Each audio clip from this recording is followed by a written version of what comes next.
Happy 4th of July, Clayton Community Church. It's Sara Goetz, and I hope that you are enjoying a beautiful summer day. I hope that you're going to see some fireworks tonight and getting a chance to have a day off. But I also hope that we're really taking what we learned on Sunday and bringing it into our everyday. So I just wanted to do a quick response on what I learned on Sunday and how that is impacting me and the way that I think about my life throughout the entire week. And I wanted to go right back to the passage that Pastor Sean read in Luke. He read in Luke 20, and here the Jews are trying to trap Jesus.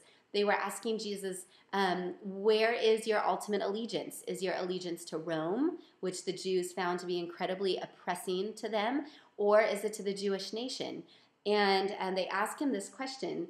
They said, is it right for us to pay taxes to Caesar or not?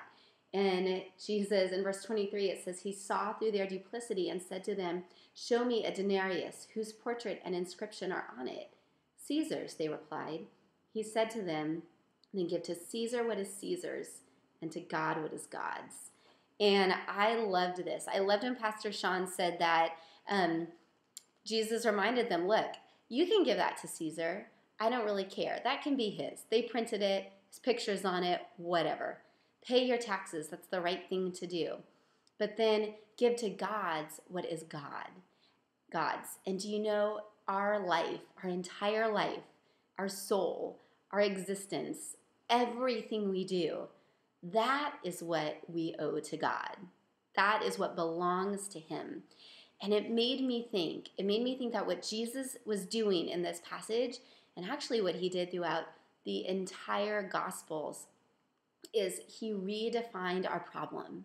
So the Jews came to Jesus and they said, Jesus, our biggest problem right now is the political oppression that we face. And we need for you to do something about it. We need for you to take care of the Romans. We need your permission to stand up to them and stop paying their taxes. We need you to tell them to stop oppressing us, that we are God's people and we should be left alone. And Jesus, in this one sentence, redefines all of that. And he says to them, you have no idea what is actually oppressing you. And it has nothing to do with the government. Because any kind of political oppression you think you might be experiencing is nothing compared to the oppression of a soul that is not fully surrendered to God. And he basically says, you have no idea what your problem is. Your problem is that you aren't right with God, that you aren't fully surrendered to God. And Jesus came to make a way for us to do that. He came to relieve us of that oppression so that we can get to God and we can be made right with God and we can fully surrender every part of our life and live for him. And it makes me think that when I feel like I'm being oppressed, or when somebody is making me mad, or I think that there's a problem in my life and that problem is somebody else, this passage just cut to the core of that to me. And it reminded me that that is never my problem. The root of every single problem I have in my life is that I have not fully surrendered it to God, that I am still on that journey and there is still more to give and there is still so much that I'm holding on to and that I don't want to let go of. And I love this because what Jesus says is that our problem is not our spouse.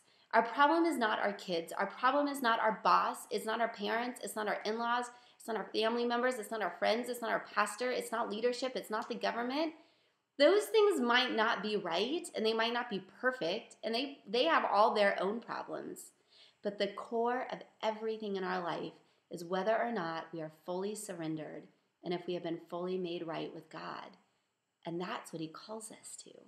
And I love this reminder because we are not just supposed to jump on the bandwagon of causes and issues. We do that a lot of times, I think, because we don't want to deal with the root one, which is our relationship with God. And Jesus says, get that right, and then I'll put you to work. Get that right, and then I will use you to take care of all of the other oppression in the world. But we can't fully understand oppression or freedom until we have been truly made free. And we do that through complete and utter abandon surrender. So that's my challenge for myself this week is how can I let go even more? What can I surrender? How do I have to redefine the problems in my life so I'm not blaming others and I'm not blaming authority and I'm not blaming government and I'm not blaming issues, but I am really searching my heart for those places where I can let go even more to be fully surrendered to Jesus Christ. Have a great week, you guys. I can't wait to see you next Sunday to come back to continue our series on really finding the real Jesus and getting to know him. And have a great holiday. I'll see you soon.